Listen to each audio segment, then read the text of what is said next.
Phil Mathis joins us from the University of Alabama, and we've had a lot of broadcasters, a lot of stars sit down so far with us, and I don't know the pattern on this suit. We're in an old suit store here. I hope the camera is picking this up. This is a sharp-dressed young man today. Tell me who picked this out. You do this yourself?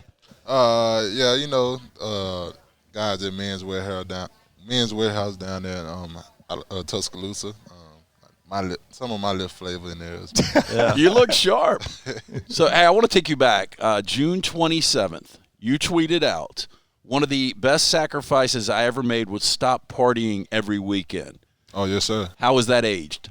Man, it's been good for me because, I'm really living for someone bigger than me now. And, going out, that doesn't get me nowhere, but probably some trouble sometime. And, it's a lot of things come with going out. So, man, in the position I'm in, I got to be careful. I got to be real careful.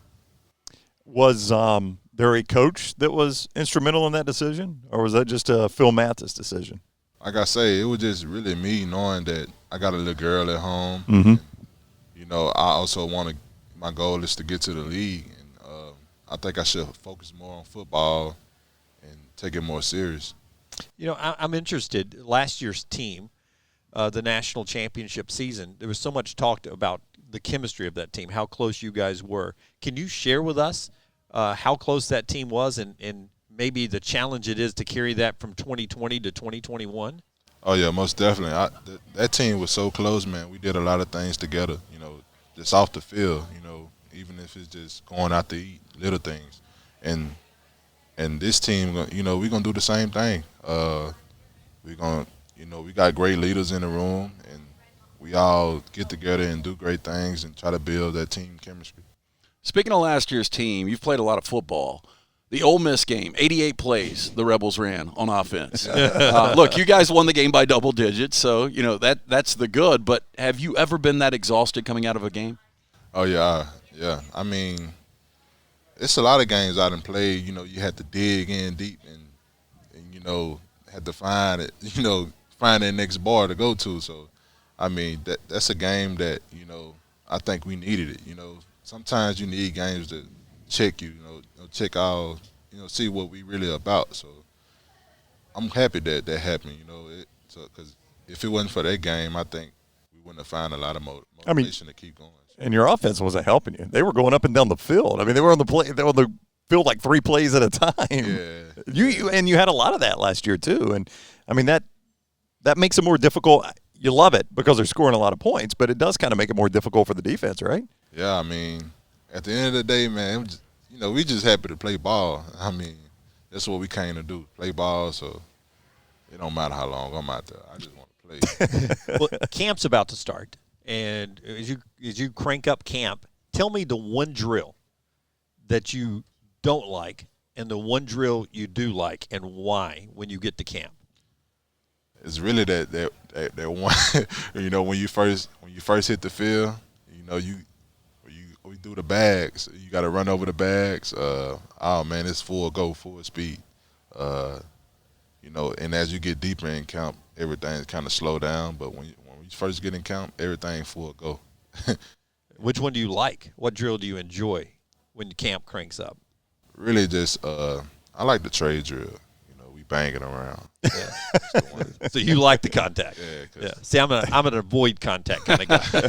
Jim never played football, though. I know this would be a shock. You'd put me in the skill room. I want to avoid that contact. Yeah. I think trade drill bring a lot of energy, because, D-lines and O-line and D-line, we don't get to do, the receiver type drill. So that's really our receiver drill. D-line and O-line.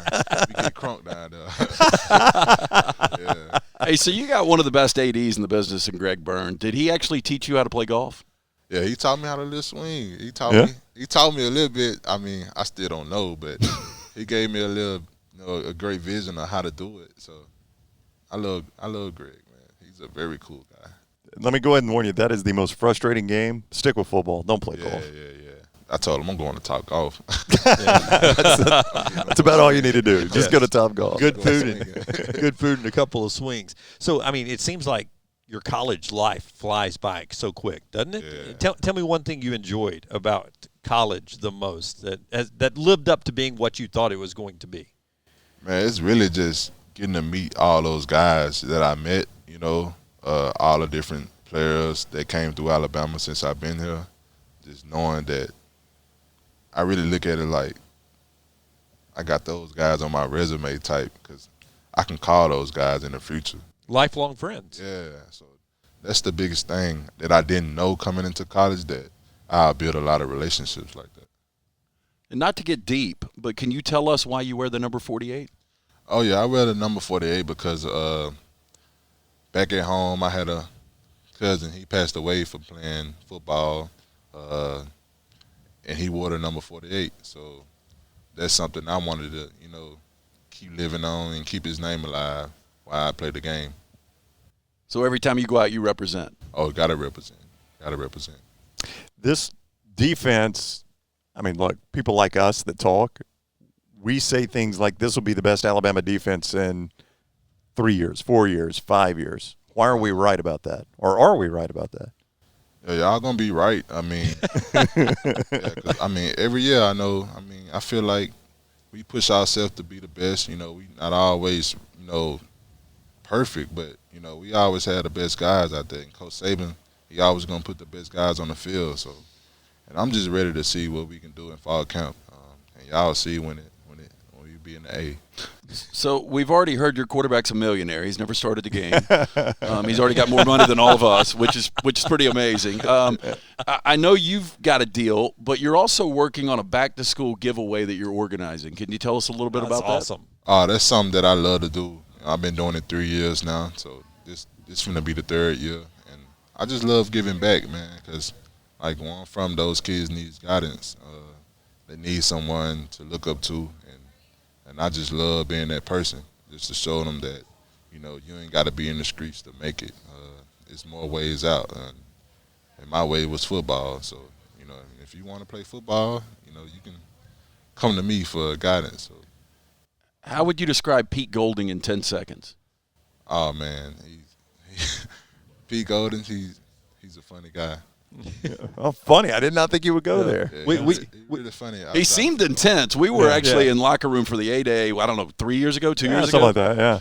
He seems like an intense dude. Firecrackers, what I would have called I mean, it. I'm saying, like, you know, really when it ain't got so much to do with football. He's a great person, just in spirit, man. And I love being around Coach. And he brings a lot of energy to the defense. He's always got that scratchy voice, though, right? Because Yeah, he yells all the time.